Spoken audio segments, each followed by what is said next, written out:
I'm Dawn Montefusco, Transformational Writing Coach, and this is the healing power of words. Create with passion and write powerful stories that have impact. Today we have an incredible guest who just happens to live here locally in Portland, Oregon. A pioneer in the field of spiritual emergence, Paul Levy is a wounded healer in private practice, assisting others who are also awakening to the dreamlike nature of reality. Among his books are The Quantum Revelation, a radical synthesis of science and spirituality, and Dispelling Wetiko, Breaking the Curse of Evil. He is the founder of Awakening in the Dream Community in Portland, Oregon. An artist, he is deeply steeped in the work of Carl Jung and has been a Tibetan Buddhist practitioner for over 35 years. He was the coordinator for the Portland Padmasambhava, you'll say that right in a second, Buddhist Center for over 20 years. Hi, Paul. Hi, yeah, I'm so happy to be here. And it's Padmasambhava, who's the second Buddha. So that's right. I knew that intellectually, but it didn't come out of my mouth. Yeah. No, so many people, when they first see it, they're like, what? Yeah, no worries. So tell us, what's been going on? What are you doing during this hibernation? Working on any projects? Yeah, no, I've been fortunate in that I've just been, there's so much energy that's available in the field, and I've just been plugging into it in a way that I'm just so unbelievably creative the last, since the pandemic has happened. And I have a new book that I finished that now I'm just looking for a publisher. But I've just been, it's like I just can't, it's like I'm keeping myself sane by just writing like mad. Yeah. That's what I'm doing, is just writing and writing and writing. I feel like this is, I mean, honestly, I do pray for those who have suffered and those who are suffering, and it's very strange. And I have my moments of, whoa, what's really going on? But there has been a sense of relief in slowing down. I feel, at least for me, at least for the introverts out there who wanted less to do. But I also feel that if we're not numbing out, which unfortunately a lot of people have been, this gives us an incredible opportunity for self-expression. And you have had quite the life. What got you? You have a quote that I really want to, in the book that's actually, well, I'm giving away a little bit of the surprise, but part of the free gift is a book that you'll want to definitely read called Awakened by Darkness. You said, writing about my trauma has allowed me to shape it rather than let it shape me. Can you talk a little bit about healing and writing? Oh, totally. Yeah. So now keep in mind, it was the last thing in the world I ever imagined I would be was a writer. Because when I was going to school, I was a really good student, and my worst subject was writing. I couldn't write to save my life. And then fast forward a number of years later, and now it's what I do for a living, and I'm actually pretty good at it. And what the difference is that I'm now plugging into what I'm doing, what inner voice wants to express. Whereas when I was in college, I was forced to write about stuff that I wasn't interested in. But there's something profoundly healing about connecting with that inner voice, that inner sort of like, we all have a guide, an inner guidance. And the way it works, I think this is true for everyone, is that we all have so much inside of us. And if we don't express ourselves creatively, that energy, that creative energy, in a sense, turns against us and becomes poison. Yes. And it's not important what the medium is, but for me, so what happened, I had, without going into the story, there was this incredible trauma, an emotional trauma that happened in my family, and it almost killed me. Mm-hmm. And it destroyed my entire family. And for years, and it was, really this, it was like emotional abuse, psychological abuse.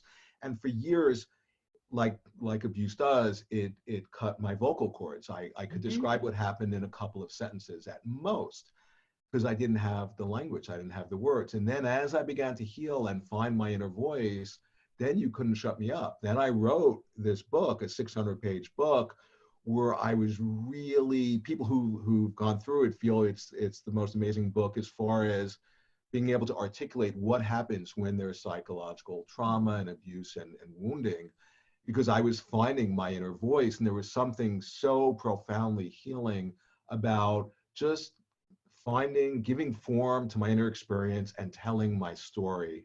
And it wasn't just a personal thing, that's an archetypal thing that's true for all of us. When any of us find the words or the images or the dance or whatever the medium is, doesn't make a difference, to really creatively express what we're experiencing, that is healing. There's nothing more healing than that. But like I'm saying, if you don't do that, there's nothing more poisonous in the human psyche than unexpressed creativity. I agree. The way you're saying this is amazing. One of the things that well, pretty much every writer I've ever worked with, we talk about the inner critic, you know, but when you've experienced trauma, especially from a parent, and especially from, say, a vigilant parent, well, at least in my critic was this: you're not, like, no way, you're not good enough, you're not doing that, sorry, you're just not. And it didn't occur to me that it was really suppressing a level of creativity that I didn't even have access to, because it was unexpressed trauma, right? Yeah. So how would someone who feels really stuck creatively, and they know they went through something, is there a direction that worked for? I mean, I know you do a lot of meditation. I know you've worked with different healers. Would you start just journaling, just by? Yeah, I would just follow. Like for me, I was in so much pain after the trauma. I went from a highly functioning person, you know, really like top of the class sort of thing, to all of a sudden not being able to live my life once the trauma blossomed. And what happened though, that opened me up to the point where all of a sudden I began to pay attention to what was going on inside of me in a way that I hadn't been before. And I was really following any little thread and just following it without any attachment to whether it was Christian, Buddhist, you know, didn't make any difference. If it was helping me to shed light on, to alleviate my suffering, I was interested. And then, you know, fast forward over the years, all of a sudden then here I've synthesized shamanism and alchemy and Buddhism and Jung and art and dreaming and all these wisdom traditions in my own way that no one ever has, just because it was my way. Yeah. And so it helped me to find my inner guide, you know, and I'm continually in relationship with that inner guide. Like when I wake up in the morning, because I write in the morning, you know, I'll be brushing my teeth and all of a sudden I'll get downloads. And I've understood to differentiate between when my mind is just, you know, the monkey mind just doing its thing of, you know, spinning in a neurotic way, you know, compared to, oh, there's a different signature when the download is happening. And then I pay attention. And so every morning that's what happens. And it's basically telling me what I'm going to write about and how I'm going to write about it. And at that point, I'm just the employee and I'm getting the instructions from the boss, and I pay attention. And I've learned to really honor that and to be at the service of that particular energy. And that's one's inner voice. That's that's one's inner guide or angel or muse or genius. A lot of words for it in all different traditions. And you develop a relationship with that. And that's really, and that brings you back to yourself, and that, you know, and that's healing. And it's also ecstatic too. And when I don't do that, that's when I feel sick. Yes. I love what you're saying. Many of the writers that I work with who are really wanting to break through resistance, you know, these are mostly people in their 50s, 60s, 70s who have shut themselves down, and they want to, they go, listen, I just can't die not writing, whether no one sees it. Some, they're like, that's the first thing. Sometimes I say, well, you don't have to show it to anybody. And they go, oh, like somehow they thought they had to show it to somebody. But one thing that's interesting is I feel like out of all the artists, writers suffer the most. And I've done enough studying about it that we laugh about it, because words have so much meaning that we wrap so much around into the meaning of the Yeah, words. well, one thing I just want to share, if I can, that you Yeah. said that just sparked something in me. So here I'm really disciplined in that, I kind of joke like when those like little like turtles, when they hatch out of their eggs, they just instinctively head towards the ocean. I crawl out of bed and I crawl to my computer and start writing. It's not like I think about what I'm going to do. That's just like every day my morning is devoted to that. And typically what happens every day, as soon as I sit down to write, I feel this incredible resistance to the point where, oh, I should do something else. Oh, there's nothing coming through today. And Wow. what I've learned, I almost like in my imagination put a seatbelt on and going, no, I'm committed to stay here for 3, 4 hours, whatever it is. And I've learned the greater the resistance, the greater the stuff that's going to come through. And that if I don't get hooked or like, fall under the seduction of that Mhm. resistance, then invariably I have a breakthrough and incredible stuff comes through. Oh, I So love what you're saying. It's similar. You're probably familiar with The War of Art, Stephen Pressfield's book. yeah, And I've read that book probably 100 times because I teach it, right? So I've been teaching it for 15 years. And every single time, it's almost like when I get to the point where he says resistance comes in the strongest, and for the kill, the closer you get to the end, or when you're really yeah. hitting something, and he talks about it going for the jugular, like he gets really into it. Well, my teachers with these lamas said the same thing when I had this huge awakening in 81 and I got in a lot of trouble because I was a free agent and people thought I had gone insane and, you know, threw me in hospitals and diagnosed me. And I knew I was having an awakening and that's what saved me. And then I found my teachers, these Mm. Tibetan Buddhist monks, whatever, these great, really authentic spiritual teachers. And I would be telling them these incredible darker forces, these demons that I was wrestling with. That's all I was talking about to them.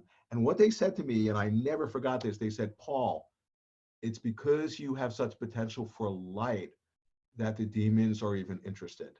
You Wow. didn't have such potential for light, they wouldn't have any interest in you. And I think that's really true, not just for me, but for all of us. So it's a way of like reframing when all of a sudden you feel those demons or those obstructing forces or the resistance, instead of interpreting it like, wow, I really have a problem, I've learned to interpret it, wow, I'm on the right path. Great. That's awesome. I'm when you get the chills and the chicken skin kind of thing, like that, it speaks to me. And I know it speaks to my audience. And I want everyone to hear that, because the other thing I was going to bring up, which is perfect, is we are all so unique. Like it's almost hard to fathom the uniqueness of each individual person, and that we're all connected. One of the things that I love, and when you're saying how you're like the vessel and you're just doing, your job, just letting Yeah, things yeah. come through you. Um, the messages might be similar, but I feel that the messengers have to be different in order to connect to certain people. Like what would you say to someone who says, well, oh, well, what I have to say doesn't really matter? Yeah, yeah, yeah. No, totally. I see that all the time. Like I have a whole community that's formed around my work, Yeah. and I've been doing this for 25 years. And I remember one guy, he's actually a friend of mine and he's still in my groups. He wasn't saying much, for a number of months, when we would have like, this wild process. And then we asked him what's going on. And he basically said, oh, well, I just feel that what I would have to share, that, it's what everybody's seeing and Right. it's not going to really add anything and stuff like that. So then I encouraged him going, no, no, no, you should really, please offer, please express what you're seeing. So then he began to do that and it completely blew everybody out of the water because no one else was seeing it. That Yes. was his unique perspective. And yet he had talked himself out of actually expressing it. And that's what's always interesting to me, because the medicine for our planet, collectively and individually, is to be creative. What I'm always interested in is the stories we tell ourselves where we preemptively stop ourselves Mhm. from expressing ourselves. That's always interesting because we've all, if we've suffered abuse or trauma, or your mother saying, oh, you can't do this, you're not good, or whatever it is, we then internalize that abuser. That becomes an internalized figure, and then we fall under its spell. You Mm-hmm. know? And so when I work with people, I'm always, it's like a heat-seeking missile. That's where I kind of find myself always putting my attention. What is going on there with their, there's no one else stopping them from creatively expressing themselves. They've become their own perpetrator. Totally. They're colluding with their own abuse, and that's what interests me. Colluding with their own abuse. That is one of the most genius sentences I've ever heard. Truly. When someone, I'm going to just go for it in here. So sometimes some of the women I work with, they are, they've worked for the Washington Post, and they've been journalists, and they've had the authority figures, right? They've been published. And then they finally get to a point where they're like, no, you don't understand. There's this story that really I want to come through. And I kid you not, they beat themselves up. The energy that they use beating themselves up on how much their writing sucks. Right. Before they've even just, there's a shitty first draft. Anne Lamott coined the term, and Bird by Bird. Many people talk about it, the sloppy first copy. Just get it out of your system. Is that something that you do? Like just finally learn to just spill the beans and stop self-editing all the time? Yeah, well, no, we all have, you see, that's a figure in the field, that judgmental, critical part. It's in the non-local field. We all potentially have it. I mean, I have it, you have it, everyone has it. It all depends. Do we invest it with reality? And, I've just learned to, just to trust that there is something in me that, you see, that wants to come out and incarnate in a particular form. And that I kind of feel like, yeah, I'm just like this midwife in a way, that if I get out of my own way, then all of a sudden, and allow it to incarnate and to choose. You see, it's the trippiest thing, because at a certain point, I realize, wow, I'm not controlling this.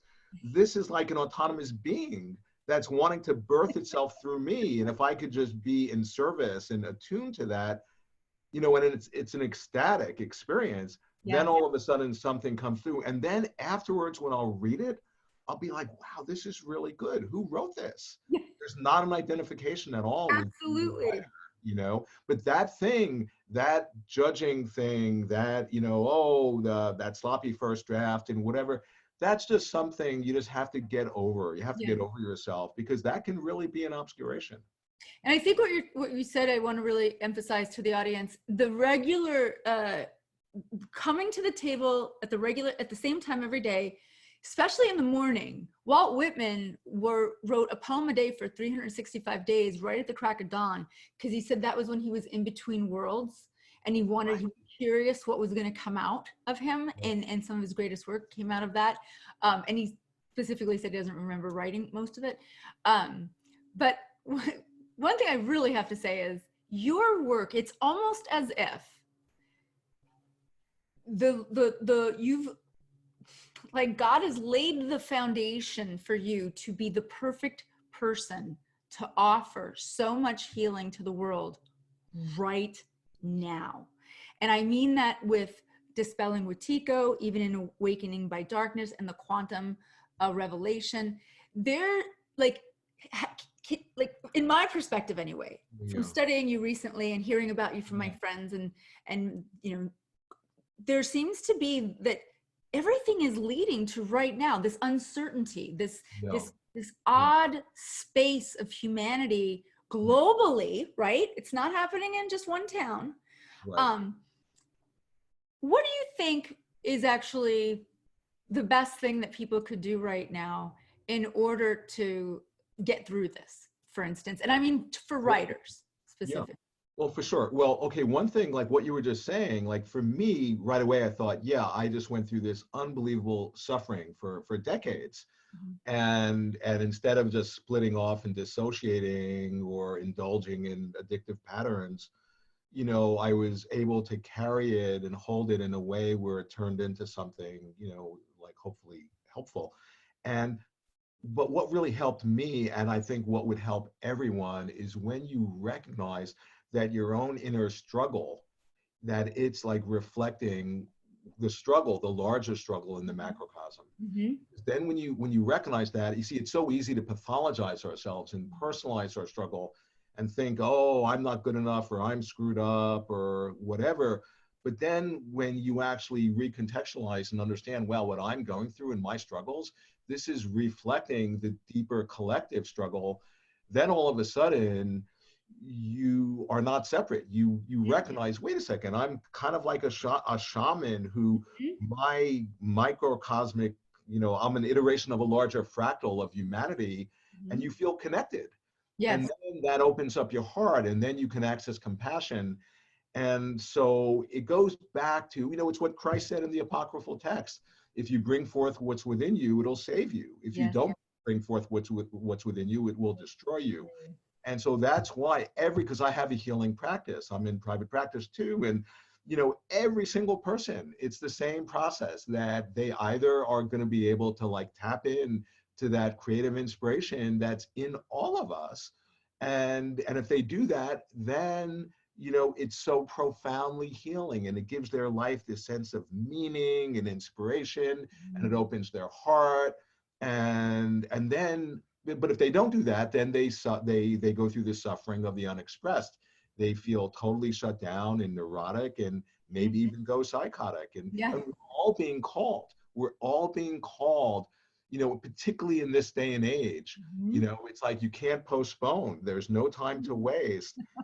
And so it's important to have the courage to really just step up and to assent to your calling. And as soon as you do that, you'll be supported, because the same energy that's calling you will then support you in that quest. But it needs your assent, your saying yes. I absolutely agree. You have to ask, like, it's there for you, but there is an asking of it, that, and an acknowledgement of it. There's something that you said with a calling. I say the 3 C's will get you the inspiration: courage, consistency, and compassion. So the courage to show up, the consistency to show up as a writer, and then the compassion to have for yourself when you're going through all the, the resistance and sticking, it's human. It's a human thing to want to resist all of it, which is still kind of bizarre to me. Why do we resist what we know is good for us? And I wonder about that. Right. I recently interviewed Andrea Alvarez, and she's an entrepreneur and a writer. And one thing that she said was, she doesn't have the trauma. She was brought up in a happy family with kind parents who really, truly was very good to her. And so she spreads joy as much as possible. And I often wonder about all of our journeys, the way that I personally think that my trauma, and as yours, is part of either I chose it, right? There's that theory that we've chosen how to come into this world, and now we have a choice. But asking for help, praying, and being what I think is accepting, true acceptance of who you are as a writer and a creative. Because here's the thing, I don't go into a museum and come out rushing to Michael's to go get canvas and paints. Not my thing. But I'll tell you what, I'll overhear something, or I'll go through a bookstore and I will fall in love with sentences. Yeah. Fall in love with words. And I do believe, and this is one of the reasons for my series that I do every year, is I want to encourage people, when you have a calling to write, you said something, and I'm going to piggyback on that. And this is, I don't believe in a creator that would give us the inspiration to do something or create something and not allow us to be able to really do it. It's just that all the other stuff gets in the way. Yeah, totally. And following that calling, because the calling etymologically, it really is pointing at, is that it's coming from a place that's beyond our ego. Yes. And when the archetype is like the shaman or the healer gets called, and like if they resist it, they fall sick and potentially even die. So when we're all being called in this day and age, and particularly to step into, find the inner voice Mhm. with writing, the power of the word. I mean, how do you make a word? You spell it. You know, Totally. so when we create like language, and the thing is, in language with words, we're not describing the universe. We're actually co-creating the very universe. I mean, this is where I wrote a book about quantum physics, Mhm. that we, via our act of observation and perception and expression, we're actually evoking, we're actually influencing the very world we're describing. We're Mhm. not just passive observers, we're co-creators. Mhm. And that's where you can really connect with your true power as a creator. And that's what this is all about. And particularly when you connect with other people who are also awakening to Mhm. that we're creative beings and we can put our creativity together, and it's not a competitive sport. But I can help you, and if I help you, that helps me because we're not separate. That's what's, if we don't really get that as a species, at least a sufficient number of us, Mhm. then we're in trouble. And so that's part of what my work is about as a spiritual person, is trying to turn people on to that. We're having a collective dream. We can recognize that we're not separate, we're interconnected, interdependent. The energetic expression of that is love and compassion, and we can dream ourselves awake. It's what my whole work is about, is Mhm. trying to like transmit this to people, that we have this incredible, unimaginable creative power, all of us, 24/7. But to the extent that we're not, sort of expressing it consciously, creatively, it boomerangs and turns against us and is Mhm. killing us. That's the nature of our situation. Okay, so it's actually imperative. It's not just a nice hobby to be Mhm. creative. If we don't connect with our creativity, we're going to continue to be collectively enacting suicide. Okay. I'm done. I'm in love with you. Let's just go have coffee. No, seriously, that was wonderful. I mean, really, everything you said is touching my heart. And I could talk to you, or listen to you rather, for eons. And you have wonderful, wonderful articles on your website, and you have a free gift for us, which is phenomenal. I want you to tell us a little bit about it, even though I mentioned it before. And it will be, all the links will be on this page to all of your work, to how to work with you, and to this free gift, which is. Yeah, the free gift. I wrote a memoir. I wrote a book about my experience of trauma and abuse and wounding and being hospitalized and all that stuff, and how it actually catalyzed me to, in a sense, find myself and find my voice and develop my work. And it's a book, awakened by darkness when evil becomes your father. And it's a huge book. I think it's close to 600 pages, and it's so close to my heart because I'm being really vulnerable. I'm not blaming anybody. I'm pointing out my own complicity in what happened for me. And people who have gone through it say it's an unbelievable mapping and articulation of how emotional abuse, how Mhm. it operates, because it's so hard to articulate that because you don't have black and blues. It Mhm. happens in the realm of psyche. So that's the gift, and I'm happy to give that to whoever wants, because I just want people to read it.